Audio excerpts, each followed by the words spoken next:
Mazima mbagamba nti emirembe gino tegiriggwawo okutuusa ebyo byonna lwe birikolebwa. Eggulu n'ensi biriggwawo naye ebigambo byange tebiriggweerawo ddala. Naye eby'olunaku luli n'ekiseera tewali abimanyi, newankubadde bamalayika ab'omu ggulu, newankubadde omwana, wabula Kitange yekka. Naye ng'ennaku za Nuuwa bwe zaali, bwe kutyo bwe kuliba okujja kw'Omwana w'Omuntu, kubanga bwe baali ku nnaku ezo ezaasooka amataba nga balya nga banywa nga bawasa nga bawayiza, okutuuka ku lunaku Nuuwa lwe yayingira mu lyato ne batamanya okutuusa amataba bwe gajja ne gabatwala bonna. Bwe kutyo bwe kuliba okujja kw'Omwana w'Omuntu. Mu biro ebyo abasajja babiri baliba mu kyalo, omu alitwalibwa omulala alirekebwa. Abakazi babiri baliba nga bassa ku lubengo, omu alitwalibwa omulala alirekebwa. Kale mutunule, kubanga temumanyi lunaku bwe luli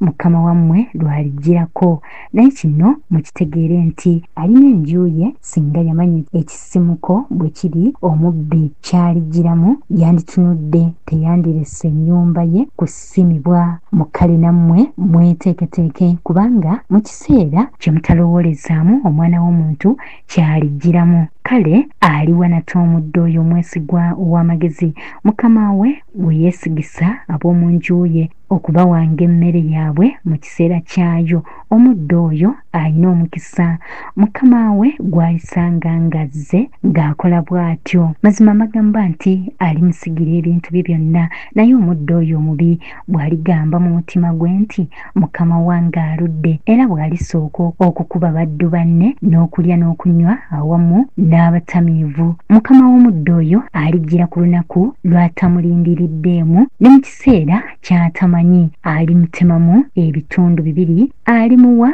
omugabo gwe wamu ne bannanfuusi, omuliba okukaaba n'okuluma obujiji. Munaffe nkusomedde ekyawandiikibwa ekyo, kiri mu kitabo kya Matayo essuula ya 24 yonna. Essuula eno erambika okudda kwa Mukama waffe Yesu n'ebiro eby'oluvannyuma. Kale nno munaffe Mukama waffe Yesu, abayigirizwa be baali bajja mu kyama kinnoomu nga bamubuuza, tubuulire obubonero bwe tulirabirako mu kuddako, tubuulire n'okuggwaawo kw'emirembe gino gye tulimu. Awo Mukama waffe Yesu n'atandika okubannyonnyola. Bwe tubadde tusoma owulidde nga bagamba timuliwulira entalo wano na wali, muliwulira okukankana kw'ensi, oyo nga ye musisi, muliwulira enjala, amawanga galirumba amawanga, entalo wano na wali. Era munnaffe ebintu ebyo byonna obiwulidde. Mu nsi muno mwe tutambulira ebintu byonna ebyo ebisinga obirabye. Era Mukama waffe yayogera n'agamba ti n'enjiri eno ey'obwakabaka eribuna amawanga. Yesu yali ategeeza nti nga tannaba kujja, buli muntu waakiri aliwulira ku njiri ey'obwakabaka bwa Katonda, aliwulira ku Yesu. Yesu agenda okujja nga tewali yeekwasa, tiye teyamanya, tiye teyategeera. Era munaffe mu kaseera kano we twogerera, kumpi enjiri eno ey'obwakatonda etuuse mu mawanga gonna. Buli muntu kumpi mu nsi yonna yali awulidde ku Yesu.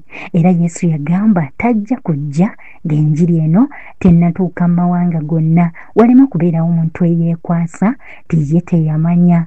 Kale no munaffe beera bulindaala, kubanga betusomye wano byonna ebisinga omaze okubirabako n'amaaso go n'ebirala obiwulidde n'amatu go. Weeteeketeeke, newankubadde Mukama waffe yalambika n'agamba olunaku teri alumanyi, naye beera bulindaala okusinziira nga bwe tukusomedde mu kitabo kino. Tusomye mu ssuula ya 24 yonna mu kitabo kya Matayo. Walambika bulungi mu nnaku zino ez'oluvannyuma nga bwe ziribeera. Kale no munaffe osobola nawe okuddawo n'osomawo obeere ng'oli mweteefuteefu, kubanga bw'oba bulijjo owulira ennaku ez'oluvannyuma naye nga tomanyi ziribeera zitya, olirabira ku ki, bubonero ki bw'olirabirako, olimanya otya? Ddayo mu kitabo kino, genda osome oyongere okukenkuka.